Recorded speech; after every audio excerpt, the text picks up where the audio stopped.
దివ్యవాణి ప్రేక్షకులకు తిరిగి స్వాగతం.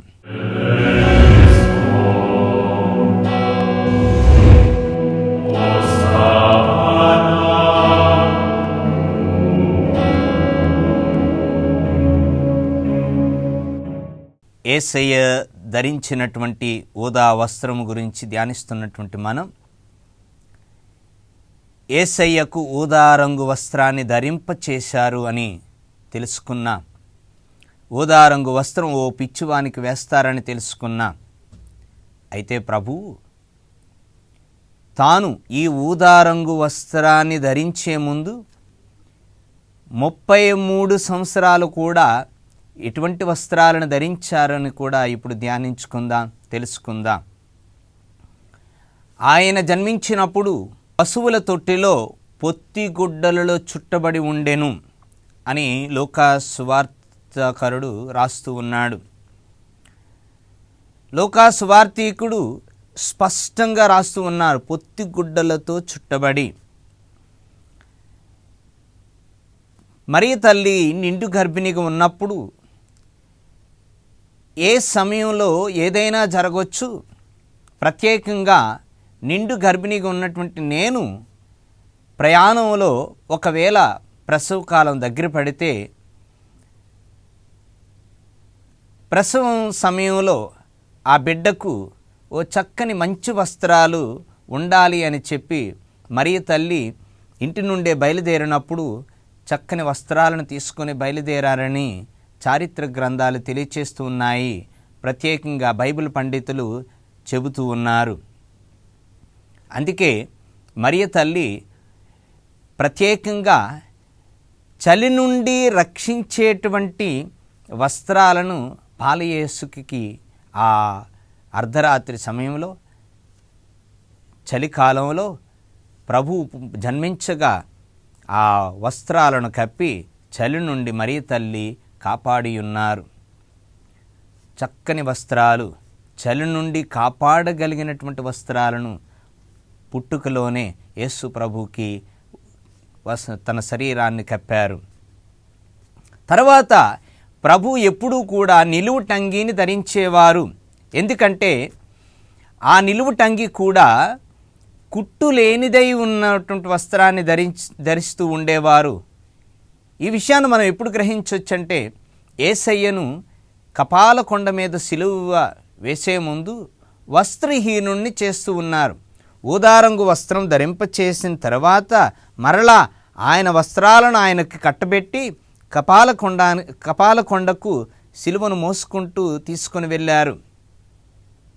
అక్కడికి వెళ్ళిన తర్వాత వారు వస్త్రములను మడ్డితనముగా పీకివేసిరి అని వాక్యం సెలవిస్తూ ఉంది. ఆ వస్త్రాన్ని వారు తమలో తాము అదృష్టపు చీట్లు వేసుకొని పంచుకున్నారు. ఒక సైనికుడు అంటాడు, ఒక బంట్రోత్ అంటాడు, ఇది కుట్టు లేనందువలన దీనిని మనం చింపవద్దు, దీనిని మనం అదృష్టపు చీట్లు వేసి పంచుకుందామని. ప్రియులకు సహోదరి సహోదరులారా, యేసయ్య యొక్క వస్త్రం కుట్టు లేనిది, ఎంతో ఔన్నత్యం కలిగినటువంటి వస్త్రం. అందుకోసమే చీట్లు వేసుకున్నారు.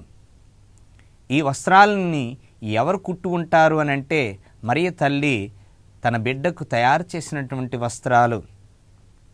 పాత నిబంధనలో మనం చదువుతాం, యాకోబు తన ముద్దుల కుమారుడైనటువంటి యోసేపుకి ఒక నిలువు టంగీని తయారు చేసి ఆ బిడ్డకు తొడుగుతూ ఉన్నాడు. దానిని చూసినటువంటి మిగతా సహోదరులందరూ కూడా అసూయ చెందారు అని ఇక్కడ కూడా మనం ధ్యానం చేస్తే ఏమో యేసయ్య నిలువు టంగీని, కుట్టిలేని అంగీని చూసి అసూయపడి హేళన చేయటానికి, అపహాస్యం చేయటానికి ఊదారంగు వస్త్రాన్ని కట్టబెట్టారేమో. యోసేపు సహోదరులు 10 మంది కూడా యోసేపు ధరించినటువంటి నిలువు టంగీని చూసి వారు బాధపడుతూ తమ్ముడికి మన తండ్రి ఓ మంచి వస్త్రాన్ని కట్టబెట్టాడు అని వారు అసూయ చెందారు. ప్రియులకు సహోదరి సహోదరులారా, మరియ తల్లి కూడా ఇక్కడ చక్కని వస్త్రాన్ని తన బిడ్డకు ధరింపచేసింది, నిలువు టంగీని ధరింపచేసింది, కుట్టిలేని వస్త్రాన్ని ధరింపచేసింది. అటువంటి ప్రభువు మీద ఉన్నటువంటి ఆ చక్కని వస్త్రాన్ని తీసి ఓ పిచ్చివానికి వేసే వస్త్రాన్ని కట్టబెట్టారు. ప్రియులగు సహోదరి సహోదరులారా, దేవుడు ఈరోజు తీర్పులో ఓ పిచ్చివానిలా నిలబడ్డారు. మనకి ఆయన పిచ్చివాడు, కానీ తన తల్లికి కానీ తన తండ్రి అయినటువంటి యెహోవా దేవునికి కానీ ఆయన పిచ్చివాడు కాదు, అమూల్యమైన వాడు. లోక కళ్యాణం కోసం, లోక రక్షణార్థం ఈ లోకానికి వచ్చినటువంటి ప్రభువు, మానవులను అమితంగా ప్రేమించినటువంటి ప్రభువు ఈ ఊదా రంగు వస్త్రాన్ని సహితం ధరించడానికి సిద్ధపడ్డారు. ప్రభువు తిరస్కరించవచ్చు, కానీ తిరస్కరించటం లేదు. ఇన్ని అవమానాలను కూడా, ఇన్ని హింసలను కూడా నేను భరిస్తున్నానంటే, ఏ వ్యక్తులైతే నన్ను హింసిస్తూ ఉన్నారో వారిని లేవనెత్తడానికి, మానవుణ్ణి లేవనెత్తాలి, మానవుణ్ణి ఔన్నత్యమైనటువంటి స్థానానికి లేవనెత్తాలి, మానవుణ్ణి దేవునితో ఏకం చేయాలి, అదొక్కటే తలంపు. అందుకోసమే ఈ బాధలన్నింటినీ కూడా ఆయన ప్రేమతో భరించాడు. ప్రియులకు సహోదరి సహోదరులారా, చివరికి పిచ్చివానికి వేసే వస్త్రాలను సహితం వారు కట్టబెట్టినప్పటికీ ధరించటానికి ప్రేమతో దానిని స్వీకరించాడు, దానిని అంగీకరించాడు. ప్రేమించేవాడు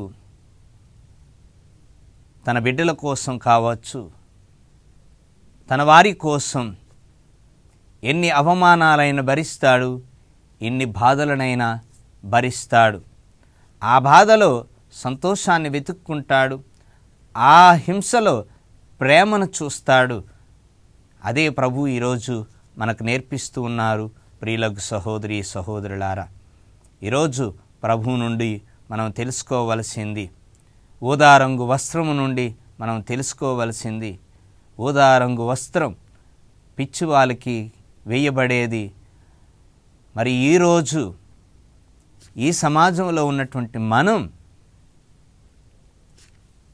ఎదుటివారి యొక్క మానాన్ని కాపాడవలసినటువంటి మనం ప్రత్యేకంగా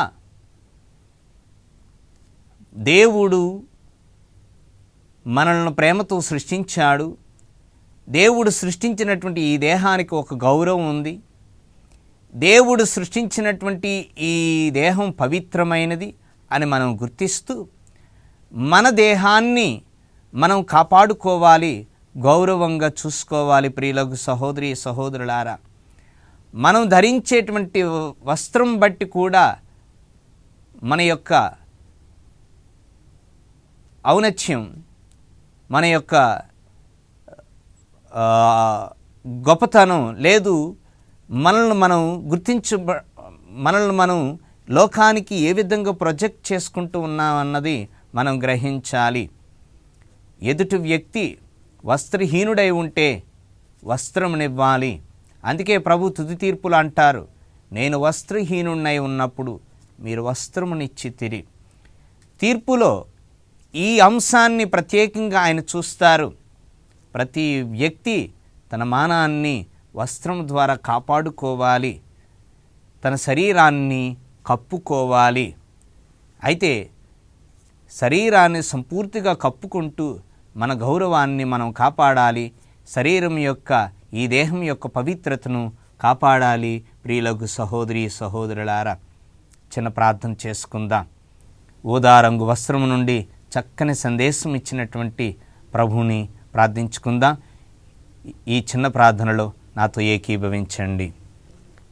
కృపాసత్య సంపూర్ణుడైన తండ్రి, పరిశుద్ధుడైన మా ప్రభు, మిమ్మల్ని పిచ్చివానిగా లోకానికి తెలియచేయటానికి ఒక ఊదా రంగు వస్త్రాన్ని ధరింపచేశారు. దేవా, కుట్టు లేనటువంటి వస్త్రాన్ని ధరిస్తూ మహోన్నతమైనటువంటి